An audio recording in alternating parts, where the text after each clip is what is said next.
Hi guys, welcome back. I'm at CES 2018, this time at the ZTE booth, once again with Andrew Elliott. Thank you for taking the time to talk to us. Thank you very much for stopping by our booth this year. Glad to have you back.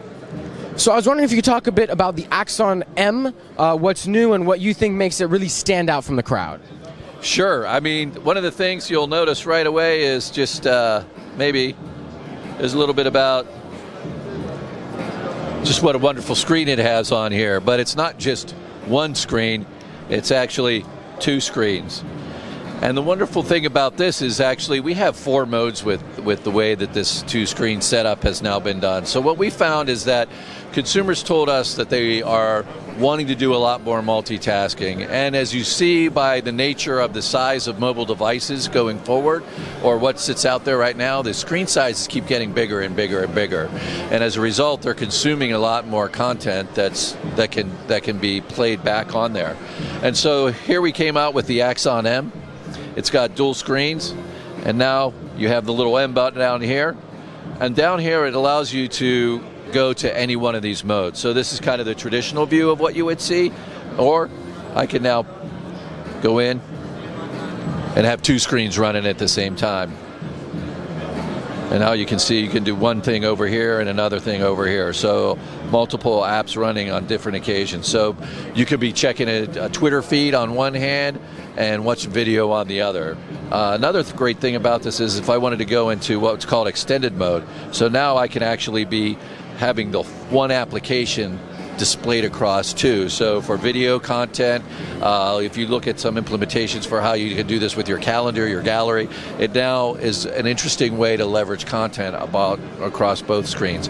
And this mode that it went into is actually called mirror mode. So what I can do there on mirror mode is I can actually have the same content running on both sides. So now I've got it both sides, and as you can see, I can run it this way, I can run it this way, and if I can be playing a game across from somebody. Our CEO was showing how he was taking piano lessons from somebody, so we had a piano app on one side, the teacher was on the other side doing this, and he could actually see it being played back. So mirror mode is a great way to take advantage of mobile technology in a situation and an environment that probably you wouldn't necessarily expect to. So that's kind of the Axon M. Really kind of bringing an innovation to the smartphone space that we haven't necessarily seen in a long time. So what do you think will make consumers choose this foldable phone over just a larger phone in general? Well, the idea of being able to multitask is the key thing. So, I mean, I don't know about for your viewers, but for what we see in a lot of the testing that we did and conversations with consumers, is they really want to be able to do. They're running social applications and running video at the same time. So for example, I might be watching a basketball game and then I might want to troll one of my friends on Twitter. You could be doing that all at the same time. And it's hard to do on a single screen. So now with the ability to run 2 things at the same time, I can be doing a lot more of that. I mean, there's an infinite, our tagline for the device is dual screens, unlimited potential, because really the use cases around the different types of combinations you can get with the different applications running at the same time is really only limited by your own imagination or the interests that you have. So you can pick a variety of interests and just be able to run them all at the same time. How do you think this would compete with the rumored Samsung foldable phone that's just one single screen that can wrap around and fold? This is still a great implementation for that. Again, this is still taking advantage of being able to do multiple things at the same time. With a foldable screen, it might be nice that you can take it and put it in your pocket, and that's great. This folds too, and that's nice as well. It makes it easy to put it in your pocket as well. So as we go out, I mean, this is really about being able to do multiple things at the same time. So we still think that there's an advantage that we have over any foldable technology that exists as far as the bendable kind.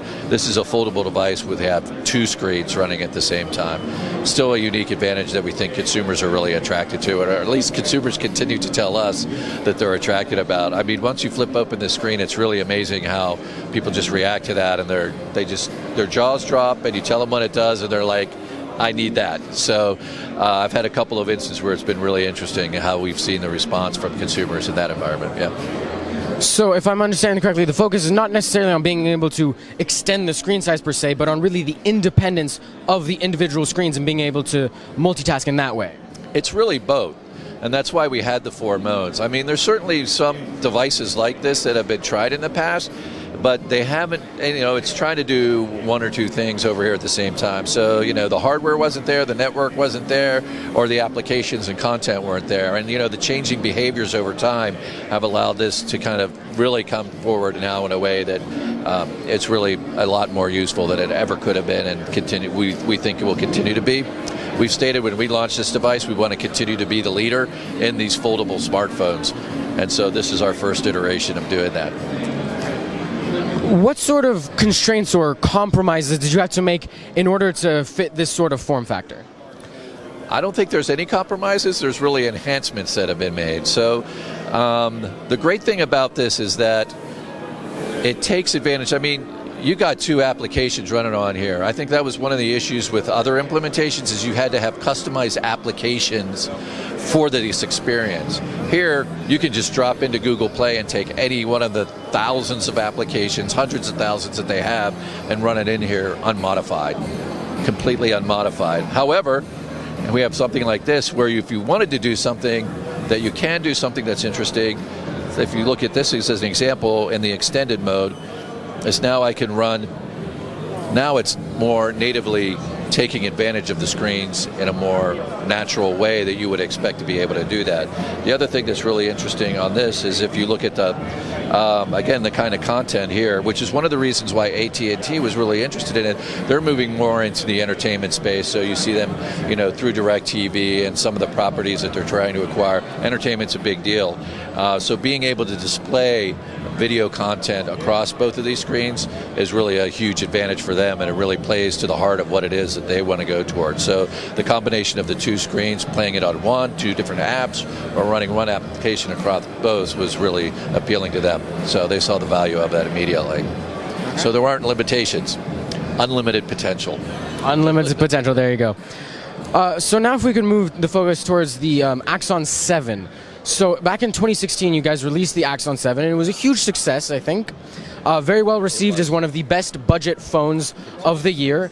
And a lot of people expected an Axon 8 in 2017, but there wasn't. There was the Axon M instead. Could you comment a little bit more about that? Well, I'll tell you a little bit about our strategy as it relates to Axon, and maybe that's a good place to start. So for us, initially when we came out with the Axon line, we really focused on delivering a premium experience at a pretty affordable price, and we were very successful with that with the Axon 7, as you said.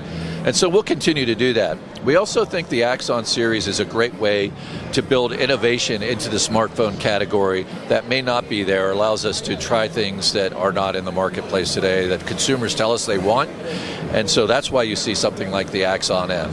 So we'll continue to have a premium flagship in a single screen mode, and you'll continue to see devices like the Axon M come out to really push the envelope even further from an innovation standpoint.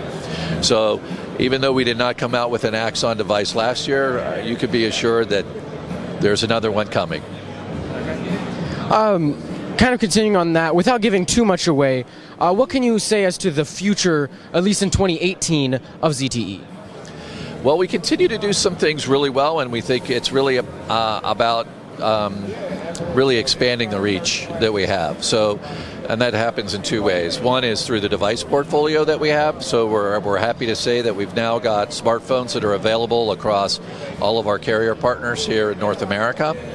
And in addition to that, we're within each of those customer sets, we have an expanding range of devices that we are going to deliver across a spectrum, whether it's an entry-level device to a mid-tier through the Blade series and some other Axon devices that you'll probably see coming out later this year. Well, thank you so much for taking the time to talk to me. It was really interesting, and I hope we see more from ZTE this year. We definitely will. And as always, guys, don't forget to subscribe and leave a like if you like this video, and go check out last year's CES video where I talked to Andrew Elliott at ZTE. And that's it for this one. I will see you guys in the next one.